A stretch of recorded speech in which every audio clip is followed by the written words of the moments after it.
Wow! Mesdames et messieurs, bonjour et bienvenue sur Nuance Reborn. En dessous, ça veut dire surtout s'abonner. Cliquez là sur abonner pour activer la cloche et ne manquez surtout pas nos prochaines vidéos. Aujourd'hui, nous aimerons parler d'un sujet très intéressant. Il s'agit de savoir, est-il possible pour un homme d'avoir deux femmes ou de marier plusieurs femmes? What? De quoi tu parles? De quoi parles-tu? Je dis, est-ce qu'il est possible pour quelqu'un de responsable d'aimer deux femmes à la fois jusqu'à les épouser, même plusieurs femmes à la fois, même s'il veut 10 femmes à la fois, jusqu'à les épouser? Est-ce qu'il est possible de le faire? Est-ce que c'est possible? Mes frères et sœurs, qui n'aimerait pas avoir, même si c'est 10 milliards de femmes, même 50 femmes à la maison, tout le monde aimerait avoir 50 femmes à la maison, même moi-même, ouais, pourquoi pas? Mais Dieu qui est Dieu là, Dieu qui est Dieu là, il nous a donné de bons conseils à ce sujet, il nous a tout dit. Il nous a dit ce qu'il faut par rapport à ça. Pour commencer, lisons la parole de Dieu pour découvrir la vérité à ce sujet-là. Parce que moi-même qui vous parle, moi-même si on me demandait d'avoir 50 femmes, il y en a à avoir. Mais c'est ce que Dieu dit là aujourd'hui, que nous allons accepter, que nous allons prendre et marcher sur ses recommandations, parce que Dieu lui voit l'avenir. Il voit le futur. Il sait ce qui est bon pour ses enfants. Et il aime donner de bonnes choses à ses enfants. Vous allez comprendre cela tout de suite. La parole de Dieu nous dit quoi? L'homme quittera son père et sa mère et s'attachera à sa femme. Et les deux formeront quoi? Une seule chair. Les deux formeront une seule chair. Prenez la Bible, lisez l'Ancien Testament. Lisez l'Ancien Testament. Vous allez découvrir. Les deux formeront quoi? Une seule chair. What? Bon, imagine-toi. Toi, tu as par exemple deux femmes. Et tu veux épouser les deux femmes. Ou encore, tu te prépares même à avoir une troisième femme. Déjà, avec la deuxième femme, là, comment tu vas faire pour devenir une seule chair? Franchement, moi, je ne sais pas. Je ne sais pas. Parce que moi, je suppose que si Dieu a dit ça, c'est parce que au départ, là, il a enlevé quelque chose en l'homme. Ou bien? Oui, il y avait quelque chose qui était trouvé en l'homme, qui faisait qu'il était une même chair. Il était unique, il était en béton. Mais cette partie qu'ils ont enlevée là, c'est quoi? C'est sa côte. Et c'est sa côte là qu'ils ont pris pour faire quoi? Faire sa femme. C'est sa côte là qu'ils ont enlevée là, qu'ils ont pris pour fabriquer qui? Sa femme. Et sa femme ici, c'était qui? Ève. Est-ce que vous vous souvenez? Est-ce qu'ils ont enlevé une autre côte, une deuxième côte? Ou même une troisième côte? Moi, je ne suis pas informé. S'ils avaient enlevé une troisième côte là, Dieu lui-même allait fabriquer deuxième femme pour Adam. Ou bien une troisième femme pour Adam. De toutes les façons, ils n'étaient pas nombreux dans le jardin d'Éden. Donc, il pouvait lui donner 3 femmes. Sans aucune. Mais il a enlevé une seule côte. Déjà à ce niveau même là, il y a un problème. Donc, on doit avoir une seule femme, une seule côte. Ça veut dire que cette femme que nous allons avoir là, c'est celle-là même qui va venir s'ajouter à la partie qui a été enlevée en nous. De sorte que on devienne une seule personne, solide, avec les mêmes idées, avec les mêmes idéologies, les mêmes pensées, les mêmes manières de voir les choses, les mêmes façons de se comporter, les mêmes choses en nous. C'est-à-dire, quand vous allez voir l'homme et la femme, à un moment donné, vous allez remarquer que les deux se ressemblent maintenant. Oui, c'est ça, former une seule chair. Donc, partir de là, il n'est pas autorisé à l'homme d'avoir 2 femmes ou 3 femmes. Ce qui veut dire que Dieu, lui, reconnaît uniquement la première femme avec qui l'homme s'est marié. La première femme avec qui tu t'es marié, c'est elle ta femme pour la vie. Et si tu te trompes pour la divorcer, pour la laisser, pour aller prendre une autre femme, ça te risque péril. Parce que Dieu reconnaît la première femme que tu as amenée à la mairie là. C'est pourquoi avant de se marier, il faut réfléchir. Avant de prendre une femme, il faut bien analyser parce qu'il n'y aura plus de divorce. Vous serez unis pour la vie et pour le meilleur et pour le pire. Vous pensez que c'est un hasard que même à la mairie on dise pour le meilleur, pour le pire? Ils sont là à la mairie, les deux sont là. Est-ce que vous êtes prêts à vous aimer pour le meilleur ou le pire? Oui. Est-ce que vous êtes prêts à vous aimer? Non, on reprend. Est-ce que vous êtes prêts à vous aimer, à vous chérir pour le meilleur? Oui. Est-ce que vous êtes prêts à vous aimer pour le pire? Les deux se regardent. Ouais. L'homme dit, ouais. La femme elle essaie de la dire. Bon, comme l'homme a dit oui là, on va faire avec. Oui. Mais le jour ça tourne mal là. La femme dit, mes parents ont l'argent, moi-même là, je travaille et l'argent. Je rentre chez moi, tu m'as trompé. L'homme aussi dit, de toute façon, à un moment donné, toi tu ne me plaisais plus. Que chacun rentre chez lui.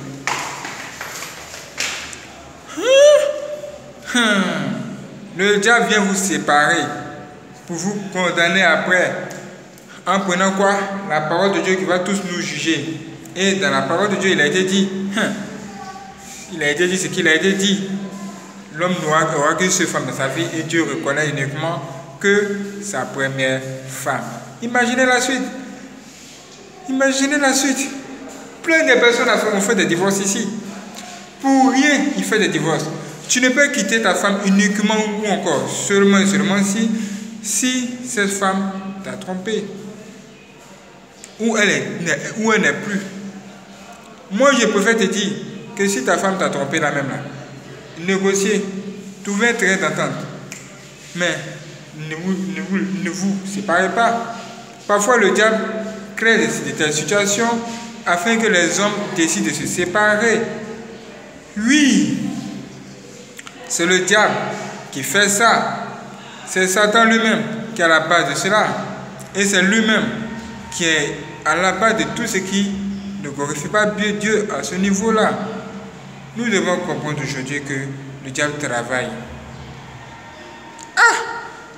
Aujourd'hui, les humains même, ils disent que, puisque Dieu dit de ne pas marier deux femmes, de ne pas marier une femme pour la laisser, donc moi je ne me marie pas. Je vais passer mon temps à coucher avec les filles et les laisser. Coucher avec les filles et les laisser. Coucher avec les hommes et les laisser. De toutes les façons, le mariage, c'est une prison. What? Les humains disent que le mariage, là, c'est une prison. Dans la mesure où tu es obligé d'abandonner certaines choses qui se trouvent en toi ou certaines de tes préférences pour plaire à l'autre, à ton compagnon, à ton partenaire, à ton mari ou bien à ta femme. Hey, qu'est-ce que les humains disent? C'est ce que les humains disent aujourd'hui, la plupart du temps. C'est ce que les humains disent.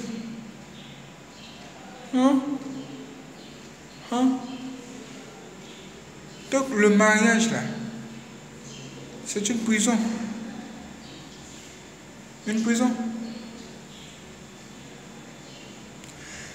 Le Seigneur dit que celui qui a trouvé une femme a trouvé le bonheur. Et les humains disent que c'est une prison. Le mariage, c'est une prison. Mon frère, ma soeur, si tu parles ainsi, c'est que c'est le diable qui parle en toi. Parce que c'est lui qui te fait penser ainsi pour que tu ne puisses pas honorer Dieu en te mariant. Depuis quand le mariage est une prison. Ah! Qui a trouvé une femme a trouvé le bonheur.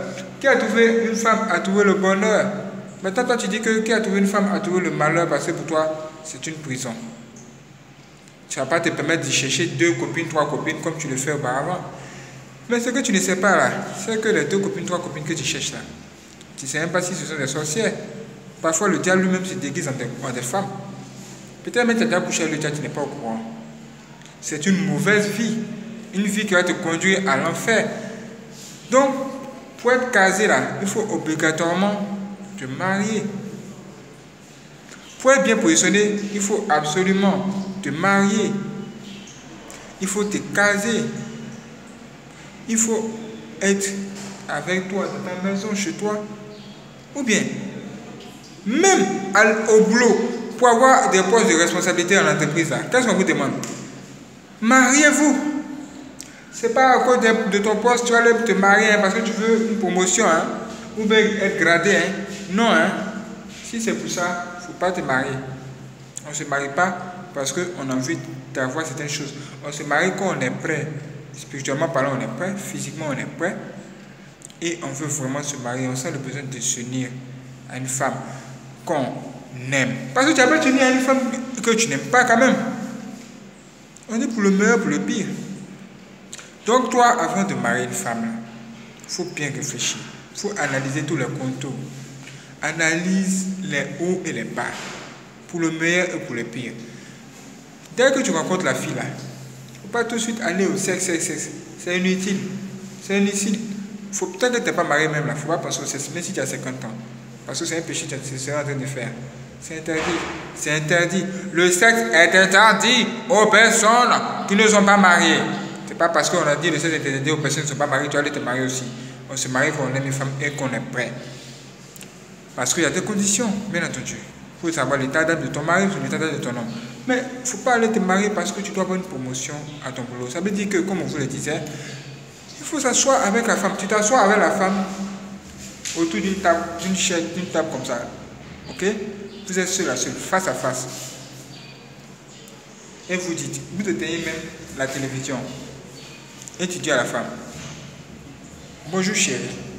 Elle te dit bonjour. En ce moment vous êtes fiancés. Et puis vous parlez comme ça. Bonjour chérie.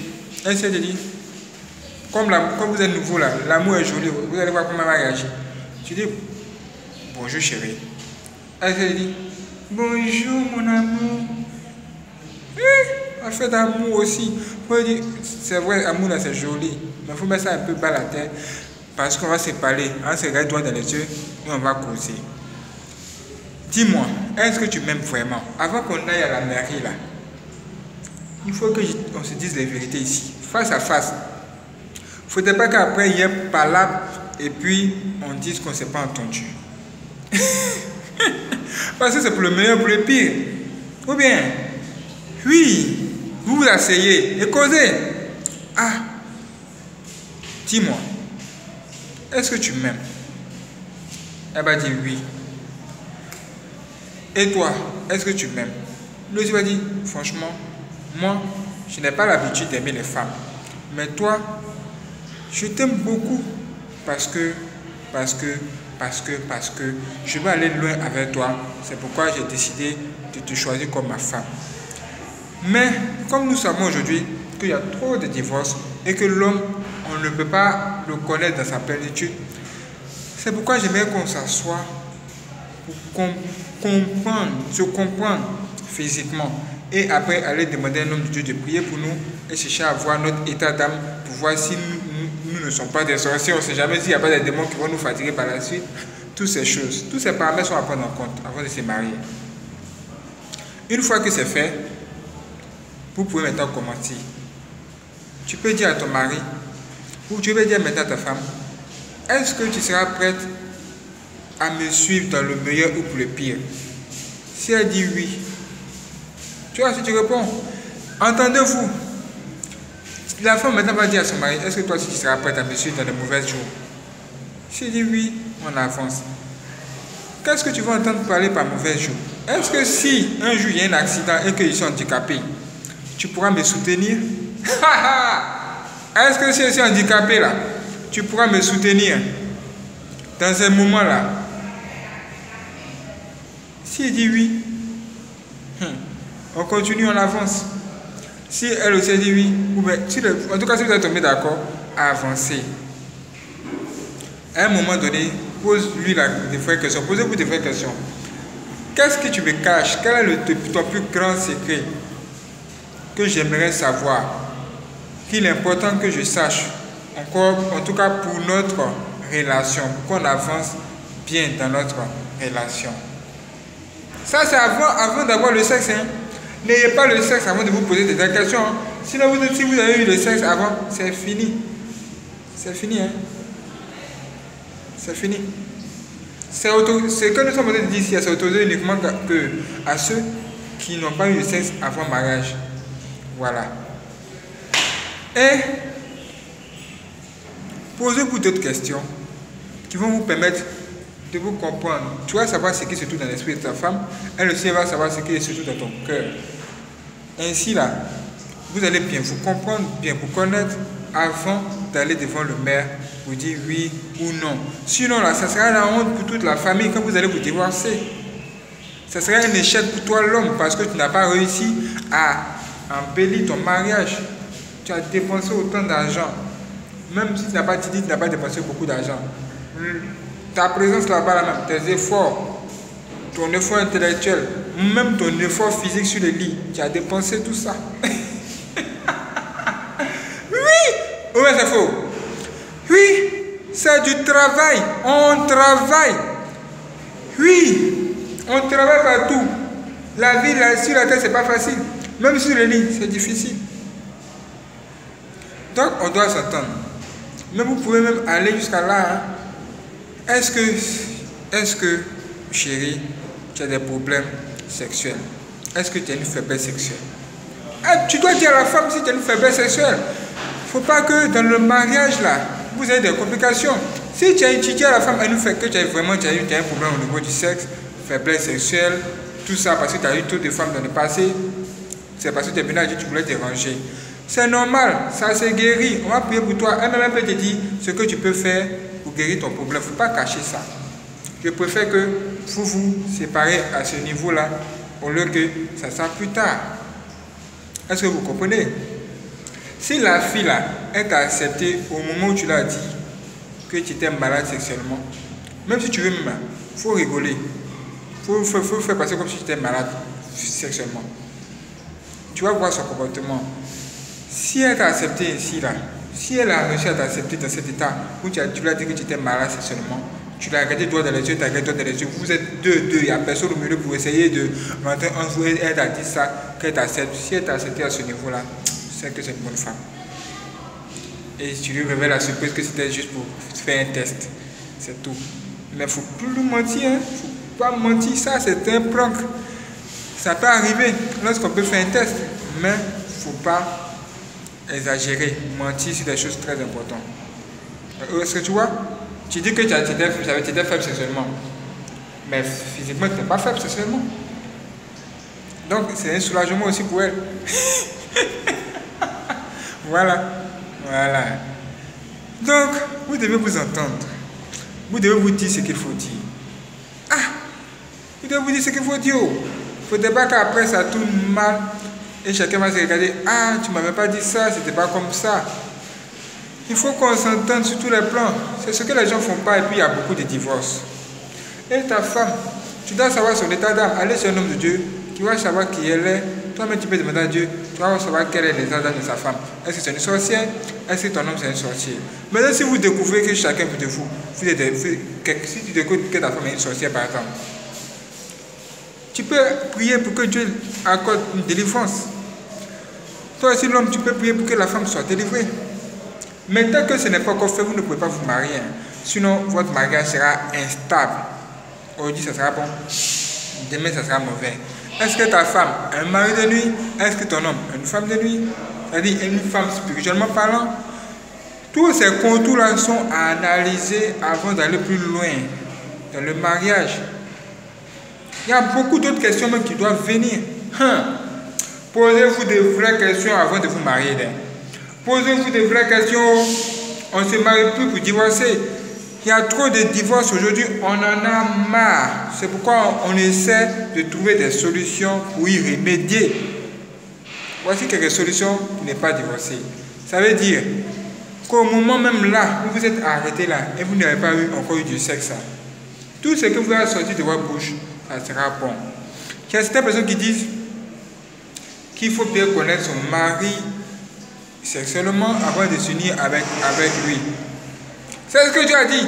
Ah, Dieu n'a pas dit ça. Dieu a dit on doit se marier avant d'avoir le sexe. Donc si tu as connu ton mari avant le sexe, c'est toi-même ton péché. C'est un péché qui s'est ajouté sur ta tête. Il faut te repentir aujourd'hui. Nous devons tous nous repentir. Ça veut dire qu'il y a beaucoup de personnes qui ont eu des enfants avant le mariage, toutes ces choses-là.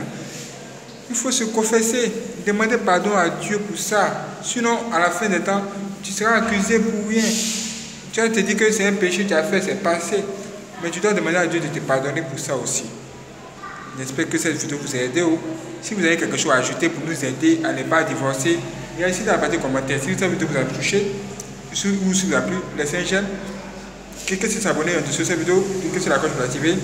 Et préparez-vous pour la prochaine vidéo qui ne tardera pas à venir. Ça va être chaud.